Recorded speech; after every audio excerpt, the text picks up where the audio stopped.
नमस्कार दोस्तों, स्वागत है आप सभी का। मैं अमित आपके बेहतर स्वास्थ्य की कामना करता हूं और आशा करता हूं कि आप सब स्वस्थ होंगे, घर पर बने होंगे, अन्यथा बाहर नहीं निकलेंगे क्योंकि समय अनुकूल नहीं है।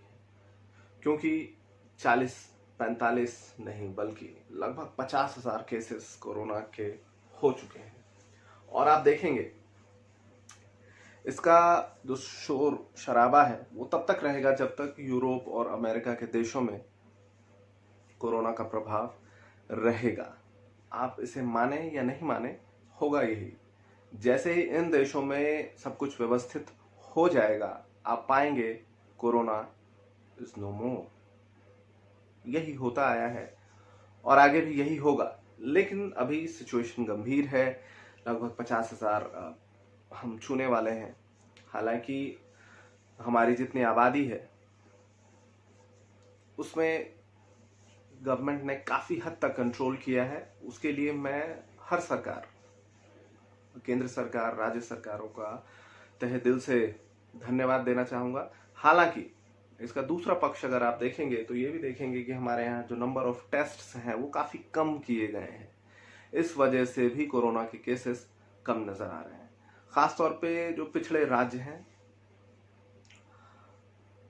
चाहे आप बिहार ले लें, चाहे आप झारखंड ले लें, चाहे आप उत्तर प्रदेश ले लें, उड़ीसा ले लें, आंध्र प्रदेश ले लें, मध्य प्रदेश ले लें। हालांकि पूरा भारत ही पिछड़ा हुआ है, इससे बहुत सारे लोग इत्तेफाक नहीं रखेंगे। लेकिन जिस देश में जो प्रति व्यक्ति आय है वो बहुत न्यूनतम स्तर पर हो तो उसको गरीब देश ही कहा जाएगा।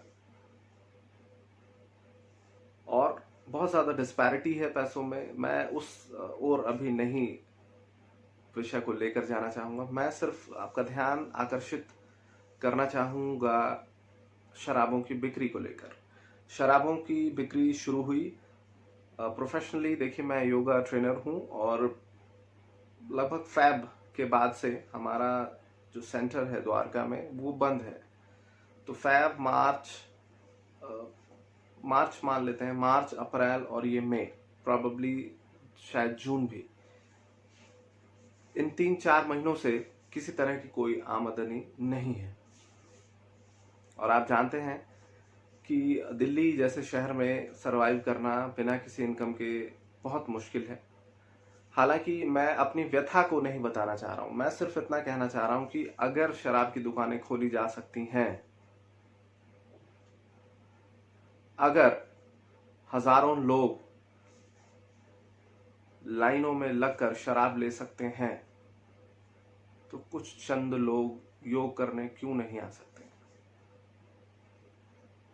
या फिर जो सरकार है, जो मुख्यमंत्री हैं दिल्ली के, भारत के जो बीजेपी के प्रधानमंत्री हैं, होम मिनिस्टर अमित शाह हैं, इन सब से मैं गुजारिश करता हूं और उस डिपार्टमेंट से, एक्साइज डिपार्टमेंट से भी गुजारिश करता हूं कि प्लीज मुझे लिकर लाइसेंस इशू करा दें। और कोई फाइनेंसर अगर हो जो पैसा लगाना चाहे तो वो भी मुझसे संपर्क करें, लेकिन तभी जब आप लिकर लाइसेंस मेरे लिए उपलब्ध करा सकें। मैं एक बार फिर से विनती करता हूं मोदी जी से, अमित शाह जी से, केजरीवाल जी से कि मुझे लिकर लाइसेंस चाहिए। क्योंकि देश को लिकर की जरूरत है, देश को शिक्षा की जरूरत नहीं है, देश को शराब की जरूरत है, देश को स्वास्थ्य की जरूरत नहीं है। और इससे जो सरकारें हैं उनकी मनोदशा साफ साफ नजर आती है कि उनको लोगों की सेहत से कोई खास मतलब नहीं है। कोई खास मतलब नहीं है, नहीं है, नहीं है, बिल्कुल नहीं। तो आप लोग स्वयं अपना स्वास्थ्य का ध्यान रखें। शराब ना लें तो ज्यादा बेहतर होगा। हालांकि हमारे देश में बॉयकॉट करने की जो प्रथा है वो बिल्कुल भी नहीं है।